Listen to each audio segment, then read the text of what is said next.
Central armed police force, ITBP, Sashastra Seemabal, CRPF, BSF மற்றும் central industrial security force, NIG இதனுடைய அமைப்பு தான் மொத்தமாக சொல்கிறது சென்ட்ரல் ஆர்மடு போலீஸ் ஃபோர்ஸுன்ட்டு. இதில் டேரெக்டாக யூபிஎஸ்சி மூலமாக அசிஸ்டன்ட் கமாண்டாக வராங்க. அவங்க பதவி உயர்வு பார்த்தா அதிகபட்சம் எஸ்பி வரைக்கும் தான் போகுது.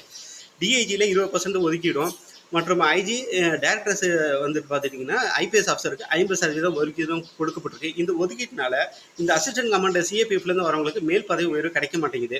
இப்போ சிஏபிஎஃப் தரப்புலேருந்து குற்றச்சாட்டு என்ன வைக்கிறாங்கன்னா, ஐபிஎஸ் ஆஃபீஸராக வரவங்களுக்கு வந்துட்டு எப்படி டெரரிசம் ஹேண்டில் பண்ணுறது தெரியல, லாண்ட் ஆர்டர் எப்படி அவங்க மெயின்டைன் பண்ணணும்னு தெரியல, வெப்பன் ரேட்டிங்லாம் அதிகமாக இல்லை, இவங்க விஐபி கல்ச்சர்லேயே வராங்க, இதனால வந்துட்டு ஆப்ரேஷன்ஸ்லாம் ரொம்ப ஒரு பிரச்சனையே ஏற்படுது அப்படின்ட்டு சிஏபிஎஃப்ல குற்றச்சாட்டாங்க. சிஏபிஎஃப் ஆஃபீஸர்ஸ்லாம் பார்த்தீங்கன்னா கீழே அசிஸ்டன்ட் கமாண்ட்லேருந்து அதே டெரரிசம் ஆக்டிவ் லாண்ட் ஆர்டர்லாம் வந்துட்டு இருக்கிறப்ப அவங்களோட ட்ரைனிங் தனியாக இருக்குது.